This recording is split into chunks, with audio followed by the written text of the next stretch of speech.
Fala cervejeiro, tudo bem? Hoje eu vou explicar o passo a passo de como fazer carbonatação forçada na sua cerveja. Se você curtiu, já pega um copinho, põe uma cerveja e vamos assistir esse vídeo.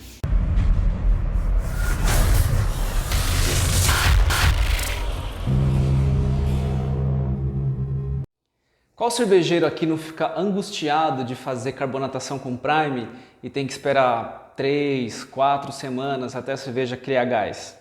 Ou o problema de Gaussian, que é aquela espuma infinita que sai de dentro da garrafa quando você carbonata com Prime e deixa muito tempo lá guardada? Pois é, fazendo o processo de carbonatação forçada, esses problemas basicamente acabam. Carbonatação forçada é aquele passinho a mais que o cervejeiro costuma dar quando já está habituado com a produção, com controle de temperatura, com sanitização. É aquele passinho a mais que vai arredondar a sua cerveja, deixar ela melhor, de forma geral. Só que é um processo que envolve certos custos, né? Não é nada barato, né? Então é o seguinte, você vai precisar de um barril, de um cilindro de CO2 com regulador, de uma válvula extratora, essa válvula é aquela que fica aqui no barril, e uma tampa para a válvula, que essa tampa ela fica aqui para quando você colocar o gás dentro do barril com a cerveja não escapar por aqui. Bom pessoal, para fazer a carbonatação forçada, primeiro você precisa entender como que o CO2 vai entrar na cerveja. Primeiramente, a própria levedura, o fermento da cerveja, já produz o CO2 naturalmente, né? Durante o processo de metabolização da molécula lá de fermento, ela come algumas coisas da cerveja, né? Basicamente assim, ela come algumas coisas da cerveja, em troca ela expele o CO2 para fora, né?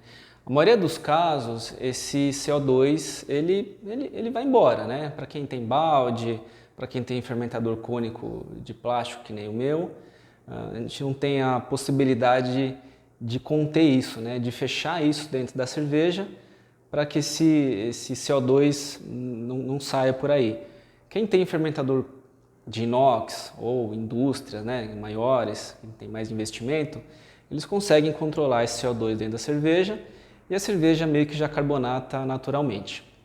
No nosso caso, o CO2 ele expele.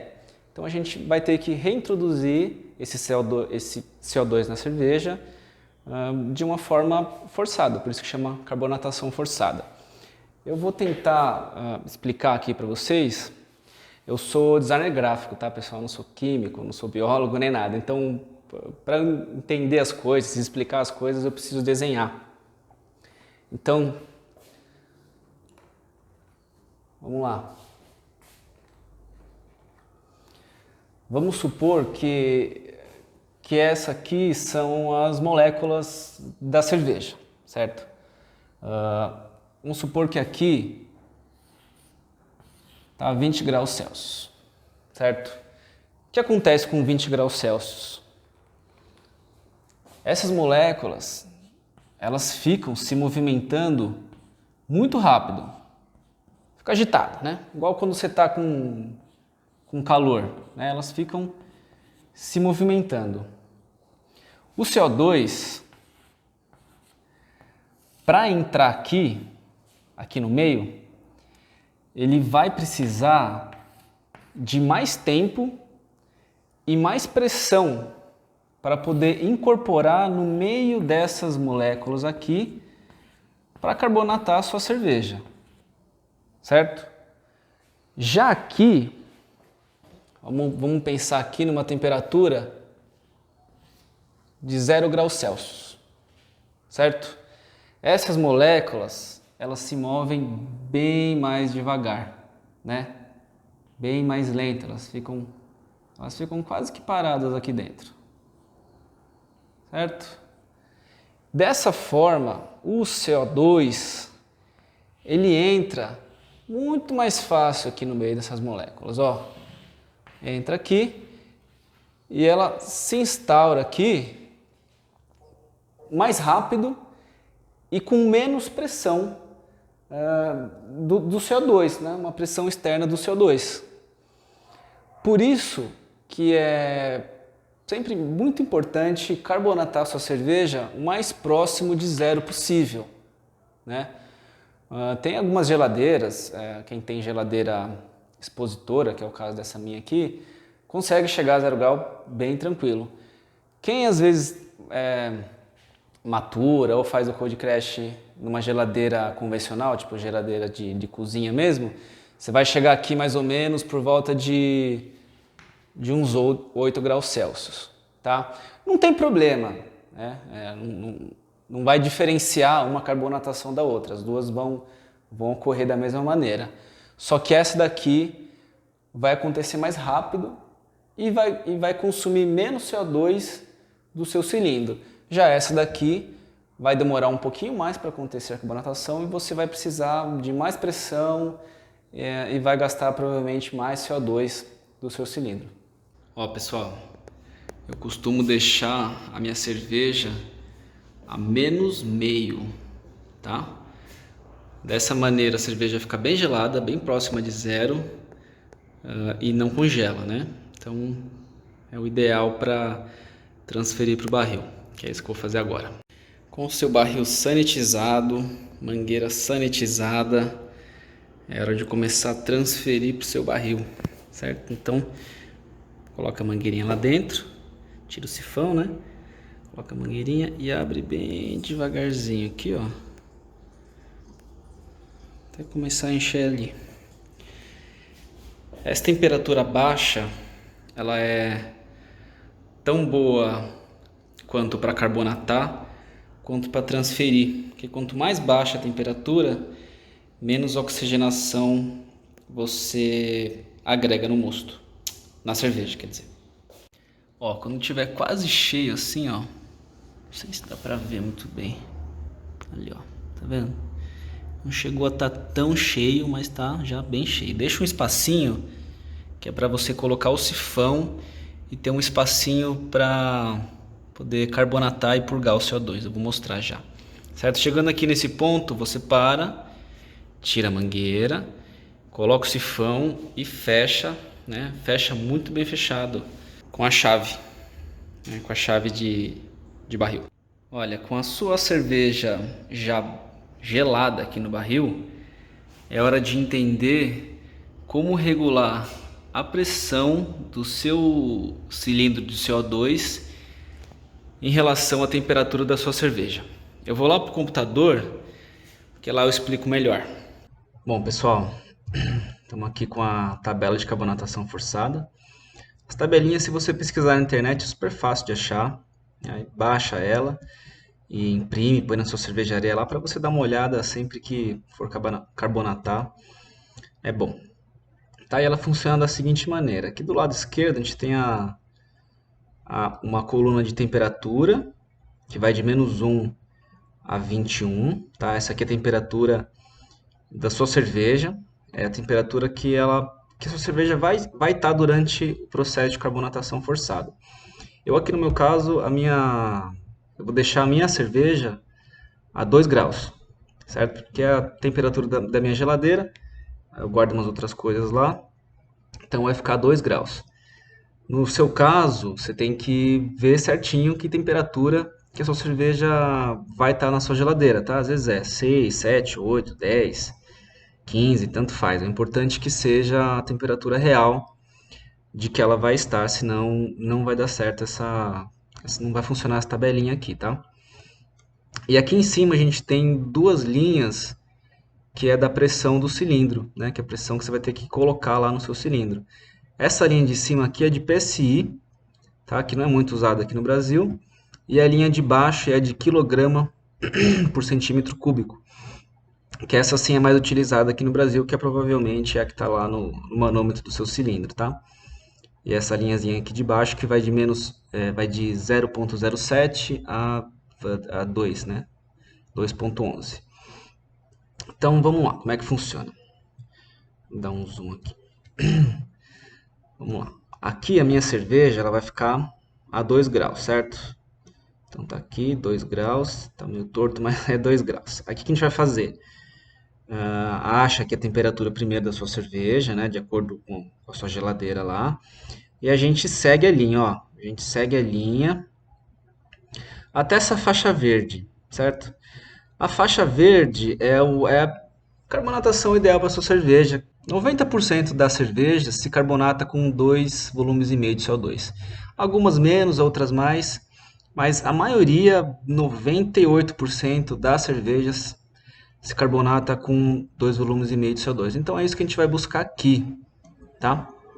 Então a gente segue essa linha até 2, 2,5, aqui no caso deu 2,57, um pouquinho a mais, mas não faz diferença, tá?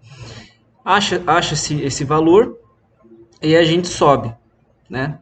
Sobe aqui para cima até achar a pressão ideal. Opa, olha aqui, comi aqui. Que é 0,77, tá? Vamos utilizar, vamos arredondar ali para 0,8. Então, essa pressão aqui que a gente vai setar lá no cilindro de CO2, tá? Super fácil de usar, né?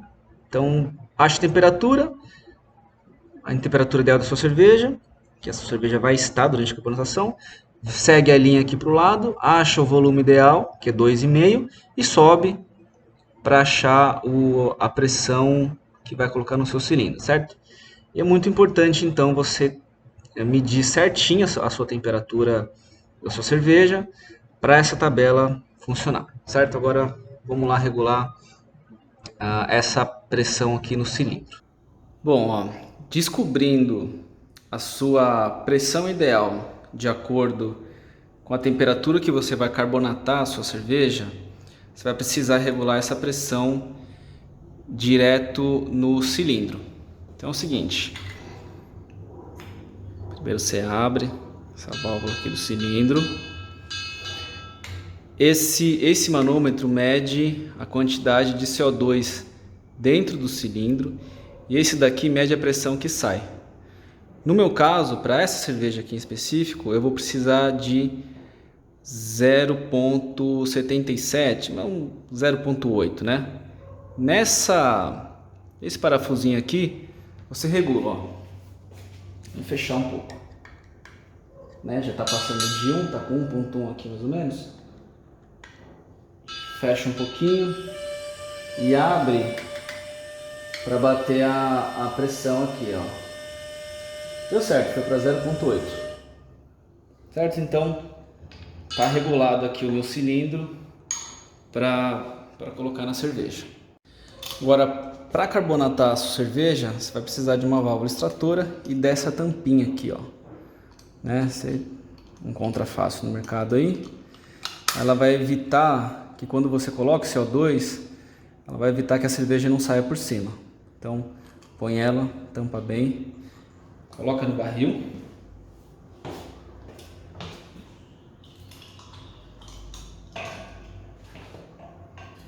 Prende bem. Liga o CO2 no barril.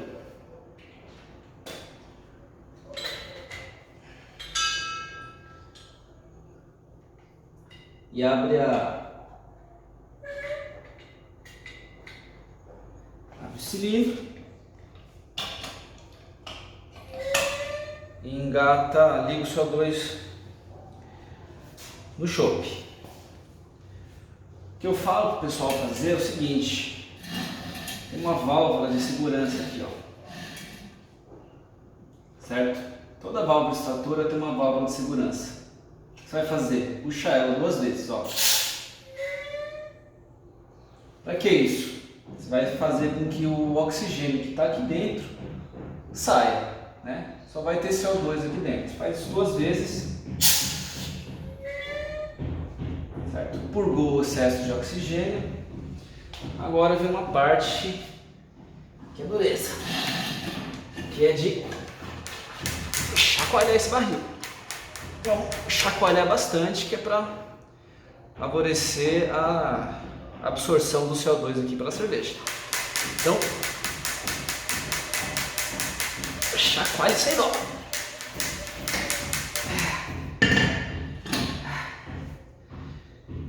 E faz isso umas 2, 3 vezes. Ó pessoal, cerveja já tá na geladeira, já tá ligada no CO2, ela já tá carbonatada, tá? Basicamente ela já tá com espuma, se quiser tirar um pouquinho, provar quem tá no desespero, já dá até para beber. Mas eu prefiro deixar ela mais uns 2 ou 3 dias na geladeira, do jeito que eu deixo aqui, ó, o cilindro fora da geladeira e o barril dentro da geladeira, tá? Aqui no meu caso eu vou deixar 2 graus, mas fica a critério de cada um a temperatura, né? O importante é estar de acordo com a pressão e temperatura, do jeito que eu expliquei na tabela lá. Enfim, mas fica mais 2 ou 3 dias aqui para arredondar, para ter uma carbonatação melhor, sabe? Mais fina, que a gente fala. E aí depois desses 2 ou 3 dias vai ficar redonda 100%. Se você quiser passar para garrafa, que é o que eu faço, já vai estar show de bola. Se quiser colocar numa chopeira e tirar direto da chopeira,